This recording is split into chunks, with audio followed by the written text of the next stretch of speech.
നമസ്കാരം, എല്ലാവർക്കും പ്രവാസി മലയാളിയിലേക്ക് സ്വാഗതം. ഒരു തരത്തിൽ നോക്കുകയാണെങ്കിൽ മുമ്പുള്ള വിസ നിയമങ്ങളൊക്കെ ലഘൂകരിച്ച് പ്രവാസികൾക്ക് ആശ്വാസകരമായ നീക്കങ്ങളാണ് UAE അടുത്തിടെ നടത്തിക്കൊണ്ടിരിക്കുന്നത്. എന്നാൽ ചില നീക്കങ്ങൾ അതുപോലെ തന്നെ പ്രവാസികൾക്ക് തലവേദനയുമാകുന്നുണ്ട്. അത്തരത്തിൽ പ്രവാസികൾക്ക് വലിയ തലവേദന വരുത്തുന്ന രീതിയിലുള്ള നീക്കങ്ങളിലേക്കാണ് UAE ഇപ്പോൾ കടന്നിരിക്കുന്നത്. ദുബായ് എമിഗ്രേഷനിൽ നിന്ന് റെസിഡൻസ് വിസ ലഭിച്ചില്ലെങ്കിൽ പുതിയ ജീവനക്കാരെ ജോലിക്ക് അനുവദിക്കരുതെന്ന സ്വകാര്യ കമ്പനികൾക്ക് UAE മാനവ വിഭവശേഷി സ്വദേശിവത്കരണ വകുപ്പ് നിർദ്ദേശം നൽകിയിരിക്കുകയാണ്. വെബ്സൈറ്റ് മുഖേനയാണ് ഈ പ്രധാനപ്പെട്ട കാര്യം അധികൃതർ വ്യക്തമാക്കിയത്. ഇനീഷ്യൽ വർക്ക് പെർമിറ്റ് ലഭിച്ചു എന്നതിന്റെ അടിസ്ഥാനത്തിൽ മാത്രം സ്ഥാപനങ്ങൾ പുതിയ ജീവനക്കാരെ ജോലി ആരംഭിക്കാൻ അനുവദിക്കരുതെന്നാണ് അധികൃതർ വ്യക്തമാക്കുന്നത്.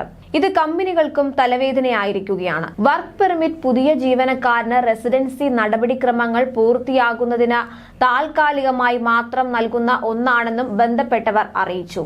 ഇതുമായി ബന്ധപ്പെട്ട ചോദ്യങ്ങൾക്ക് മറുപടി നൽകുന്നതിന്റെ ഭാഗമായി മന്ത്രാലയം ഇക്കാര്യത്തിൽ കൂടുതൽ വ്യക്തത വരുത്തിയത്.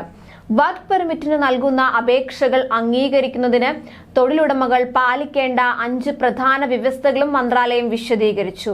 1. ഉടമയും തൊഴിലാളിയും തമ്മിലുള്ള തൊഴിൽ ബന്ധത്തെ സൂചിപ്പിക്കുന്ന 2 കക്ഷികളും ഒപ്പിട്ട വർക്ക് ഓഫർ സമർപ്പിക്കണം. 2. ജീവനക്കാരന് മറ്റൊരു കമ്പനിയിൽ നിലവിലുള്ള വർക്ക് പെർമിറ്റോ കാർഡോ ഇല്ലെന്ന് പരിശോധിക്കണം.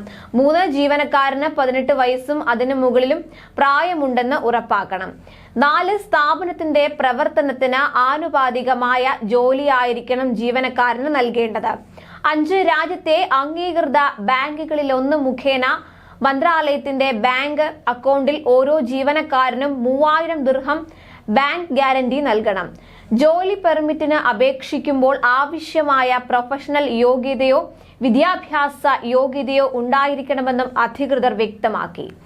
അതേസമയം 6 മാസത്തിലധികം UAEക്ക് പുറത്ത് താമസിച്ചതിന്റെ പേരിൽ വിസ റദ്ദായവർക്ക് പുതിയ നിയമപ്രകാരം അതേ വിസയിൽ തന്നെ രാജ്യത്തേക്ക് മടങ്ങിയെത്താവുന്നതാണ്. ഇതിനായി അവർക്ക് റീ എൻട്രിക്ക് അപേക്ഷ നൽകാനാകും. എന്നാൽ UAEക്ക് പുറത്ത് 6 മാസത്തിൽ കൂടുതൽ തങ്ങിയവർ വിസ കാലാവധി തീരുന്നതിന് 2 മാസം മുൻപെങ്കിലും തിരിച്ചു വരാനുള്ള അതായത് റീ എൻട്രി അപേക്ഷ സമർപ്പിച്ചിരിക്കണം. അപേക്ഷാ തീയതി മുതൽ വിസയ്ക്ക് 60 ദിവസമെങ്കിലും സാധുത ഉണ്ടായിരിക്കണം.